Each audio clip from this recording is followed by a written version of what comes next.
I was stranded in the Australian outback. Something hunted me.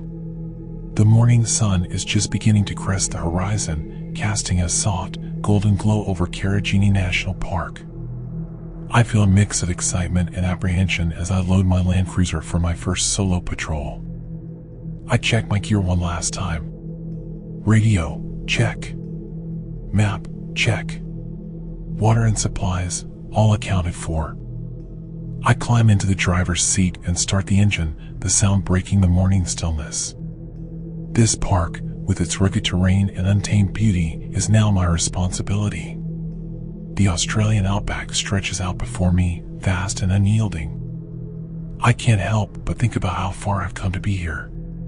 With a sense of nostalgia, I reach into the glove compartment and pull out a weathered, leather-bound notebook. Flipping it open, I'm greeted by a collage of notes, sketches, and photographs.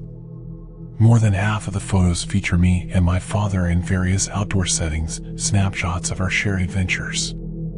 My parents divorced when I was just a kid. So, my life was split between their two worlds. Growing up, I spent the weekdays with my mom in the stifling urban sprawl of Perth. But the weekends were my escape. My dad would come whisk me away to a different reality. We'd go exploring the national parks all across Western Australia, hiking through dense bushland and camping under starlit skies. The trips were a much-needed escape from the confines of city life and the constant tension between me and Mum's new boyfriend, Mark, a prick who could never seem to hide his disdain for me. The feeling was mutual. As I flip through the images, I see myself growing up, from a curious child in awe of the natural world to a teenager, more confident and assured, always by my dad's side. One particular photo catches my eye. It's of me, at about 9 or 10 years old, around the time of the divorce. I'm standing with Dad by a serene lake, our smiles as wide as the horizon behind us. We're proudly holding up a fish we caught together. I gently turn the photo over. There, in my dad's familiar, slanted handwriting, is a message that strikes a chord in my heart. The wilderness is where you'll find yourself. The last photo in the collection, taken on the weekend of my 15th birthday, is one I rarely look at, but today, I feel compelled to. We're sitting on a rocky outcrop, our faces turned towards the setting sun. Dad's arm is around my shoulders, and I'm leaning into him, a half smile on my face. But it's his expression that catches my eye. There's a shadow that hangs over him. He was a man haunted by demons that he never spoke with me about, and that I was always too afraid to ever ask. Despite the darkness that seemed to cling to him, my love for him was unwavering. His complexities, in a way, made me love him more. He was my rock, my constant in a sea of change. In my heart of hearts, I had convinced myself that it would always be the two of us, father and daughter, side by side, against the world. The crackle of the radio startles me out of my reverie.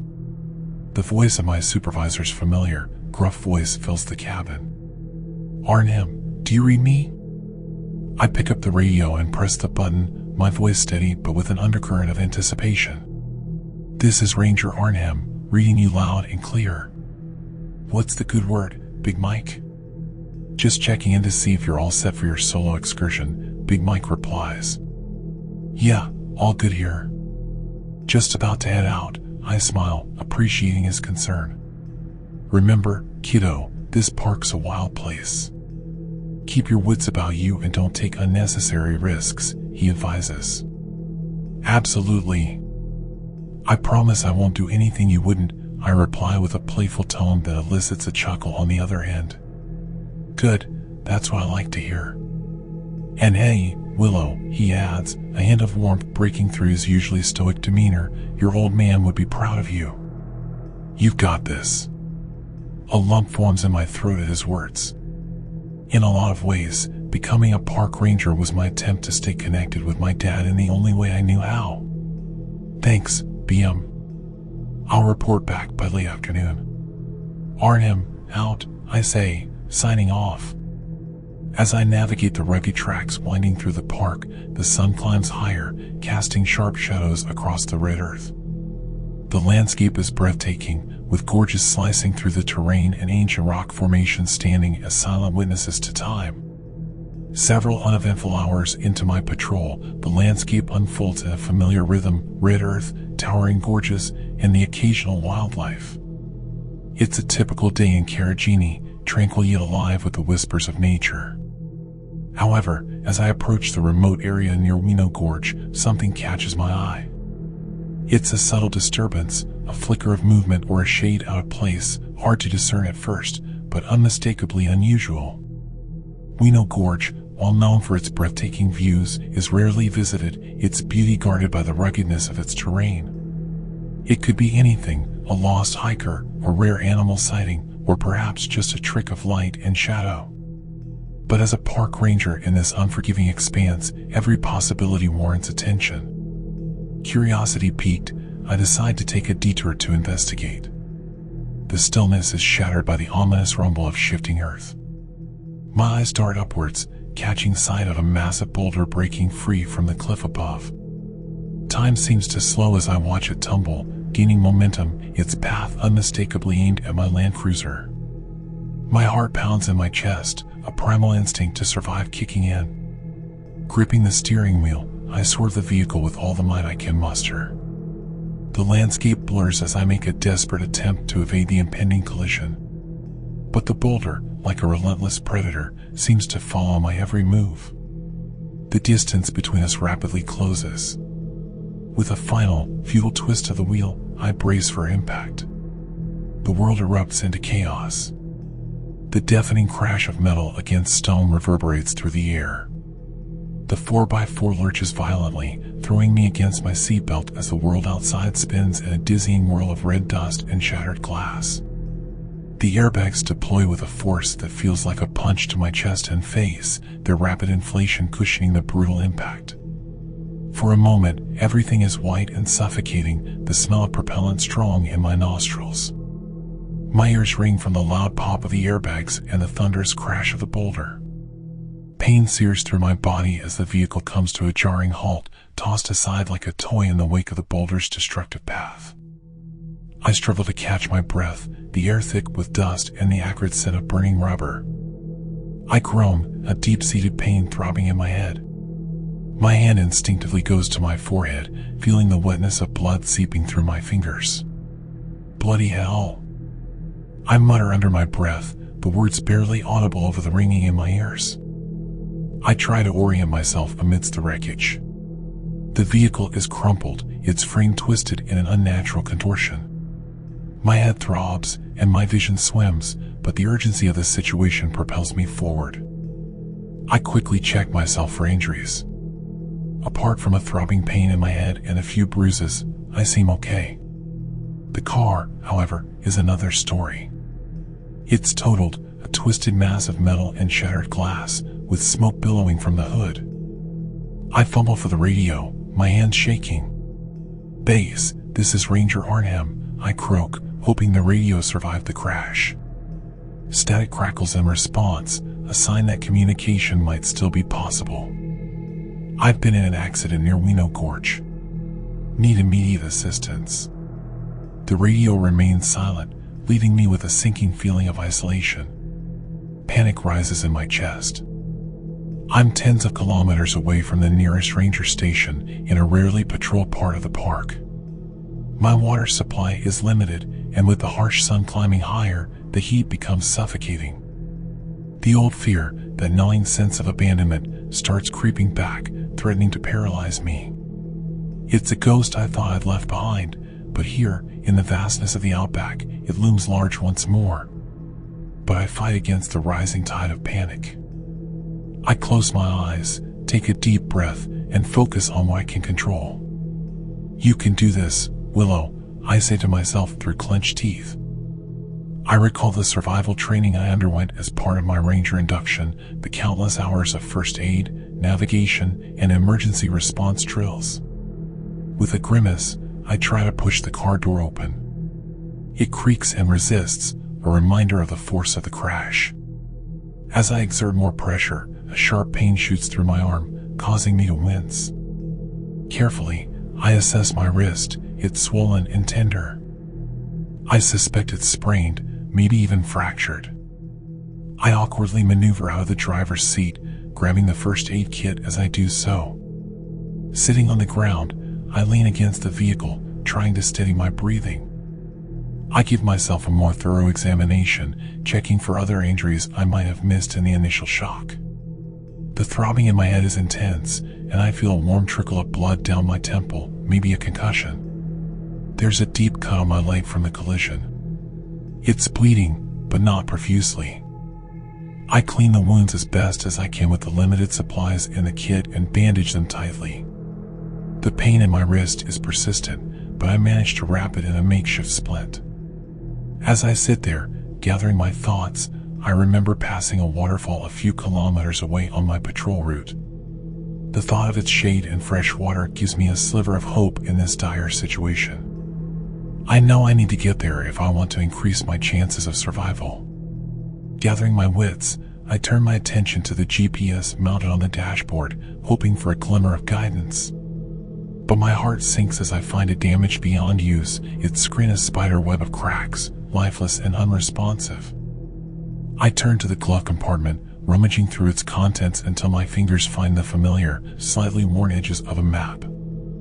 Laying it flat on the hood of the damaged vehicle, I try to pinpoint my current location. Using landmarks I remember passing, like the distinctive shape of a nearby gorge and the direction I was heading, I estimate my position. It's not exact, but it should be close enough. I trace the contours and landmarks with my finger. The waterfall is marked clearly, a blue squiggle amidst a sea of browns and greens. I plot my course, mentally calculating the distance and the direction I need to head. The sun, now a fiery orb in the sky, will be my guide. I need to head east, towards the rising sun, then veer slightly north.